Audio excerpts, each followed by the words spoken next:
अस्सलाम वालेकुम नाज़रीन, मैं हूं आपका होस्ट मोहम्मद यासिर और आप देख रहे हैं प्रोग्राम इन फोकस। नाज़रीन, आज के प्रोग्राम इन फोकस में हम बात करेंगे इकनॉमिक सर्वे रिपोर्ट के हवाले से, जिसमें कहा गया है कि पाकिस्तान के अंदर अनएम्प्लॉयमेंट क्राइसिस जो है दुनिया के दूसरे मुकाबलों में कम है। अनएम्प्लॉयमेंट रेट की बात करेंगे और उसकी वजूहत जानने की कोशिश करेंगे कि पाकिस्तान के अंदर अनएम्प्लॉयमेंट की वजह क्या है, वो कौन से रीज़न्स हैं। वैसे अगर बात की जाए अनएम्प्लॉयमेंट की, तो पूरी दुनिया के ऊपर अगर हम एक नज़र डालें तो अनएम्प्लॉयमेंट बहुत तेज़ी से बढ़ रही है। लेकिन अगर पाकिस्तान की स्पेशल बात करें तो इकनॉमिक सर्वे की रिपोर्ट का अगर हम बात करते हैं 2010 और 2011 की, तो पाकिस्तान के अंदर एक अनएम्प्लॉयमेंट का जो रेट है वो 5.6% है। इस हवाले से मेरे पास कुछ फैक्ट्स हैं जो मैं आपके साथ इस वक्त यहाँ पे शेयर करना चाहूँगा। अगर इंडिया की बात करें तो 9.40% है वहाँ पर अनएम्प्लॉयमेंट का जो रेट है, और इस तरह अगर बांग्लादेश की बात करें तो 5.10% है, और श्रीलंका की बात करें तो 4.40% है। यानी कि अगर हम देखते हैं कि अगर पाकिस्तान की अगर हम बात करें तो पाकिस्तान रीजन के दूसरे मुल्कों के मुकाबले में यहाँ पर अनएम्प्लॉयमेंट जो है वो खासी कम है, जो कि बड़ी खुशाइन बात है। लेकिन यहाँ पर बहुत सारे माहिरीन का कहना यह है कि जब अनएम्प्लॉयमेंट की बात करते हैं तो पाकिस्तान के अंदर हम देखते हैं कि बहुत ज़्यादा तेज़ी से रेशो बढ़ रहा है, लेकिन गवर्नमेंट की तरफ से जो फिगर कोट की जा रही हैं उसके अंदर जो है थोड़ा सा कॉन्ट्रडिक्शन जो है मौजूद है। बहरहाल कहा यह जाता है कि इसको 12 to 13% जो है ये अनएम्प्लॉयमेंट का रेट। इसी हवाले से आज हमने प्रोग्राम पे बात करने के लिए अपने साथ अपने गेस्ट को इनवाइट किया है। मेरे साथ जिया सलीम मौजूद हैं, मैनेजिंग डायरेक्टर हैं रेप्यूटाज कम्युनिकेशंस के। Welcome to show sir. Thank you. अच्छा जिया, सबसे पहले मैं बात करना चाहूँगा कि जब हम अनएम्प्लॉयमेंट की अगर बात करते हैं तो वो कौन से रीज़न्स हैं या कौन से जो फैक्टर्स हैं जो इसके ऊपर इफ़ेक्ट कर रहे हैं, जिसकी वजह से अनएम्प्लॉयमेंट जो है वो तेज़ी से ग्रो कर रही है। देखिए, प्राइमरीली तो इकोनॉमिक कंडीशंस को आप इग्नोर नहीं कर सकते। इकोनॉमिक कंडीशंस तो इसकी वजह है ही है, लेकिन इकोनॉमिक कंडीशंस के अलावा मेरे ख्याल में एक बहुत बड़े रीज़न्स हैं जिसकी वजह से स्पेशली जो एक रिलेटिवली एजुकेटेड तबका है, जिसने बहुत सारे ऐसे इंडिविजुअल्स हैं जिनके पास डिग्रीज़ हैं लेकिन उनको जॉब नहीं मिल पा रही है। इसकी वजह जो है मेरी अपने उसके नज़रिए के मुताबिक दो मेन रीज़न्स हैं। एक मेन रीज़न ये है कि बहुत सारे इंडिविजुअल्स अपने आप को प्रेजेंट सही नहीं कर पाते। एक बहुत इंपॉर्टेंट टूल होता है, एक बहुत इंपॉर्टेंट चीज़ होती है जब भी आप एक कम्युनिकेशन प्रोसेस है। Getting a job is a communication process.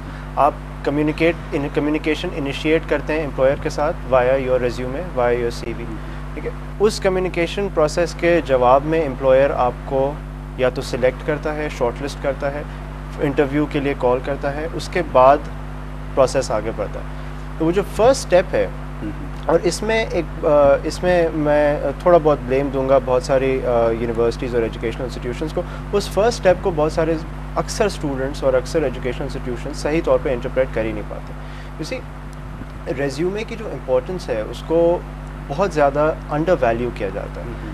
एक रेज्यूमे को एक कागज़ का टुकड़ा समझा जाता है जिसमें आपने अपनी पर्सनल डिटेल्स लिखनी है, एजुकेशनल डिटेल्स लिखनी है, उसके बाद आपने अपना एक्सपीरियंस जो थोड़ा बहुत है वो लिख देना है, स्किल्स लिख देनी है, और उसको आप एक्सपेक्ट करते हैं कि एम्प्लॉयर जो है वो उसको पढ़ के आपको बुलाएगा। कोई आप एक स्पेसिफिक रीज़न नहीं देते एम्प्लॉयर को कि वो आपको कॉल करे। तो ये जो कम्युनिकेशन प्रोसेस का जो इनिशिएशन है, यहाँ पे मेरा ख्याल में बहुत ज़्यादा तवज्जो की ज़रूरत है। ये कोई ऐसी चीज़ नहीं है कि वो स्टूडेंट्स खुद अपने तौर पर भी नहीं कर सकते। बहुत सारे स्टूडेंट्स जो हैं या बहुत सारे जो अनएम्प्लॉयड हजरात हैं उनमें उनका एक जो अक्सर फोकस होता है वो ऐसा रेज्यूमे क्रिएट करते हैं जो उनके एजुकेशनल बैकग्राउंड को हाईलाइट कर रहा होता है और अपने स्किल्स और अकॉम्प्लिशमेंट्स को सेकेंडरी कर देता है, which is not the right way to do it, because it is your skills and accomplishments that get you the job, not always your educational background. बिल्कुल ज़िया, अगर प्रेजेंटेशन की आपने बात की, प्रेजेंटेशन बहरहाल मैटर करती है, बहुत ज़रूरी होती है, लेकिन जब हम पाकिस्तानी यूथ की तरफ देखते हैं तो यहाँ पर करियर के हवाले से बहुत ज़्यादा क्वेश्चन है। इंस्टीट्यूशंस की आपने बात की, उसको भी डिस्कस करते हैं, लेकिन सबसे इंपॉर्टेंट चीज़ ये है कि जब हम देखते हैं करियर को सेलेक्ट करने का वक्त आता है, जब वो एजुकेशन अपनी कंप्लीट करने जा रहा होता है, उस वक्त बहुत ज़्यादा उसको इस बारे में पता नहीं होता या वो अवेयर नहीं होता कि वो आगे फ्यूचर में क्या जो है गेट करने के लिए जा रहा है या उसके फ्यूचर जो है गोल्स क्या हैं।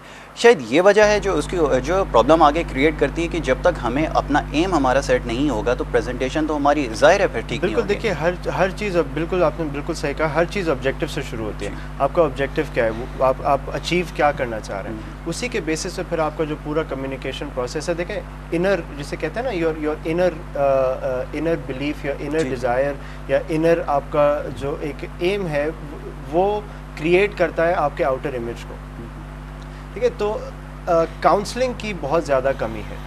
काउंसलिंग की اور جس لیول پہ کاؤنسلنگ شروع ہوتی ہے وہ بھی بہت لیٹ ہے.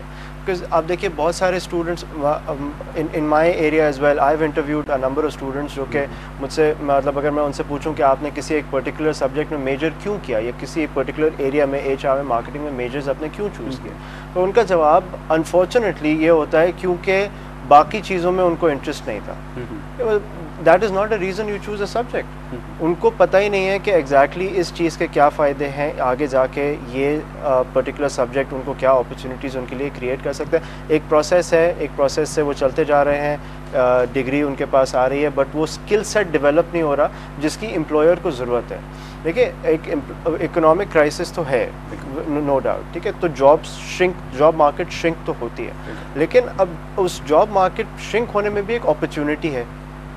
when there are a lot of resumes lying on my table, مجھے تو نہیں پتا کہ سامنے والا بندہ اس کی پرسنالٹی کیسی ہے, میں تو اس پیس آف پیپر کی بیسس پہ اس کو شارٹ لسٹ کروں گا یا کال کروں گا.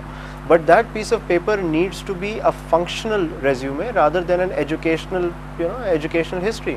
It needs to be a functional resume. اس ریزیومے میں ایک ایگزامپل میں جتنے لوگوں سے بھی ان کو کریئر ایڈوائس دیتا ہوں, میں یہ ایگزامپل کوٹ کرتا ہوں کہ میں انٹرنشپ کے لیے CVs شارٹ لسٹ کر رہا تھا. وی رن آف دا مل CVs, objective to work in an organization, so on and so forth. یہ بہت چھوٹی سی باتیں ہیں, لوگوں کو لگتا ہے کہ یہ مطلب کوئی اتنا امپورٹنٹ چیز نہیں ہے, لیکن it's actually very important because وہ آبجیکٹیو وہ فرسٹ لائن ہوتی ہے آپ کی CV پہ نا. And I came across the CV جس پہ ایک IBA کی اسٹوڈنٹ تھی, BBA second year. The objective in her CV was to become the head of HR of a multinational organization within the next 10 years. Now that objective made me feel that this person has an aim and she's thinking 10 years ahead. That set her apart. مجھے اس سے لگا کہ ہاں اس کا aim ہے, اس کا objective ہے, یہ اس کو پتہ ہے اس کو کیا کرنا ہے, بھلے وہ 10 سال بعد head of HR نہ بنے.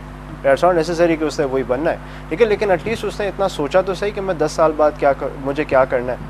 So whether that came from the family or whether that came from the institution, لیکن the point is سوچ, ایک conceptualization, ریئلائزیشن اور اپنے گول کو کلیئرلی ڈیفائن کرنے کی بہت زیادہ ضرورت ہے. اچھا ضیاء, اس میں اداروں کا کس حد تک قصور ہے کہ اگر آپ دیکھیں ہم اپنے اسٹینڈرڈس کے اوپر کمپرومائز کر لیتے ہیں. ایک تو ریٹ آف ان امپلائمنٹ جو ہے بہت زیادہ ہو گیا. ہم دیکھتے ہیں کہ انجینئرنگ کا اسٹوڈنٹ جو ہے وہ نکل کر انسٹیٹیوٹ سے اپنے پاس آؤٹ ہونے کے بعد وہ جاتا ہے اور کسی بینک کے اندر جو ہے وہ جاب تلاش کر رہا ہوتا ہے. اب یہاں پر دیکھیں کہ ہمارے پاس جس نے اپنی ایجوکیشن سائنس میں ایجوکیشن اپنی انجینئرنگ کے اندر اپنی کمپلیٹ کی ہے, بینک کے اندر جانا بالکل ارریلیونٹ ہے.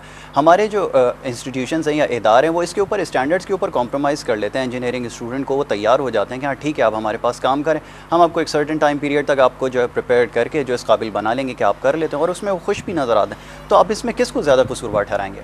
دیکھیے نہ میں ادارے کو قصوروار ٹھہراؤں گا, نہ میں اس اسٹوڈنٹ کو یا اس انڈیویجول کو قصوروار ٹھہراؤں گا جو ایک بینک کو اپروچ کرتا ہے. اس کے اپروچ کرنے کی وجہ یہ ہے کہ اس کو اپنی ریلیٹیو فیلڈ میں جاب نہیں ملی. لیکن اس میں جو ایک امپورٹنٹ چیز ہے سوچنے کی, وہ ہم دیکھیں ایک تھوڑا سا مائنڈ سیٹ بڑا نیرو ہے. مائنڈ سیٹ نیرو اس طرح یہ وہی دیکھیں میں آپ سے کہا نا کہ ایجوکیشن پہ فوکس کرتے ہیں جو کہ ضروری ہے, لیکن اسکل سیٹ کو اگنور نہ کریں. دیکھیں ضروری نہیں ہے کہ آپ ہو سکتا ہے آپ نے سائیکالوجی میں ڈگری کی ہے, لیکن اس ڈگری کرنے میں آپ کے اندر ایک کنونسنگ پاور آ گئی ہے جو آپ کو سیلز میں بہت مدد کر سکتی ہے.